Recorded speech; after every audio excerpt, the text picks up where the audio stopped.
cellphone at saka yung gadgets, anong karaniwang hawak mo bago matulog? Ha? Libro. Libro.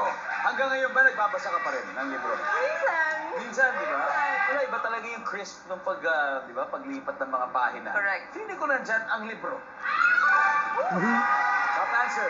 Pass or play, Donita? Play. Let's go. Sinabalik muna tayo. Eto na, Paler family. Babawi. Ralph, babawi si Ralph. Eto, bago na uso yung mga cellphone at gadgets, anong karaniwang hawak mo bago matulog?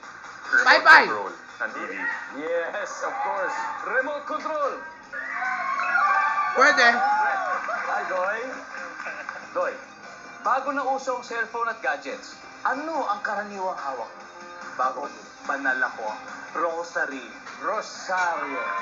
Rosario. Very good. Parang nanay ko, ganun din. Bago matulog. Rosario. Yes, you got it. Argentina. Ito, bago na usong cellphone at gadgets, ano kaya karaniwang hawak mo bago matulog? Bible. Okay, pwede. Kung may rosary, baka naman may Bible ka, di ba? Yes. Bible. Oh. Benita, back to you. Bago na uso ang cellphone, gadgets, ano kaya hawak mo bago matulog? Ganchilyo. Ganchilyo! Don't even know what that is. Parang tukin ba? Oo, parang Parang tukin. tukin lang. Ganchilyo, nandiyan ba yan? Ralph, makakuha mo to. Bago na uso ang cellphone gadgets, anong karaniwang hawak mo bago matulog? Laruan. Laruan. Siyempre kasi Pwede. hindi mo katumbas eh. Cellphone, may nilalaro ka. Gadgets, ganun din. Pero ito yung physical na, yung talagang laruan. Nandiyan ba yan, survey?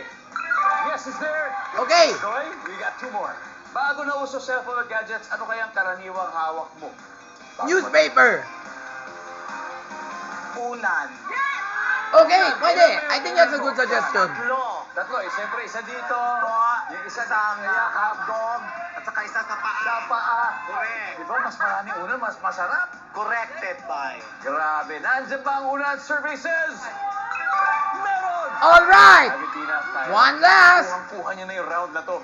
Bago na uso cellphone, ano kaya ang karaniwang hawak mo bago ka matulog? Bye-bye. Or electric, or not the fan. Diaryo. Oh yeah, pwede. Para ano? Newspaper. Crossword Yes, puzzle. yes. That's what I thought in store. Two answers. One of them should be correct. Oo. Survey says. Ah. Ah, eto talaga. Very competitive.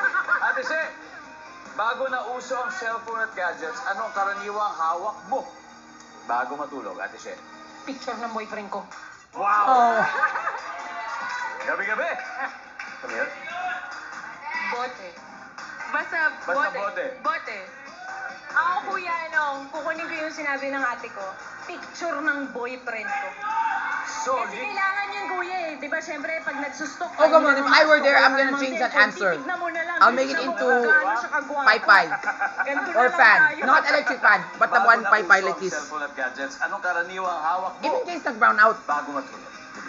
o kahit Pwede mainit. kong sabihin Tamagotchi noon o yung Game Boy, pero I think ang pinaka-common would be picture talaga ng boyfriend. Picture! Picture! Wala yan. Tama ba? Hindi yan totoo. Hindi totoo. Dapat Okay, fan. sabi po nila, Pi-Pi. picture ng, Joe Kung may Aldo. Pi-Pi, that would be better. Nandiyan ba yan, services? Wala. Sorry.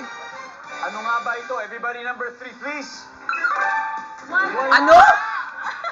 What happened to my Pi-Pi? Ba't kailangan mo may hawak? Lol. That was a tricky survey. Trick question, di ba? Pwede namang wala. Eto na, pareho na pong nakakascore ang dalawang pamilya. Paner family may 65 points. Ang Panag family may 90 pa rin. Nako, kabahan na kayo.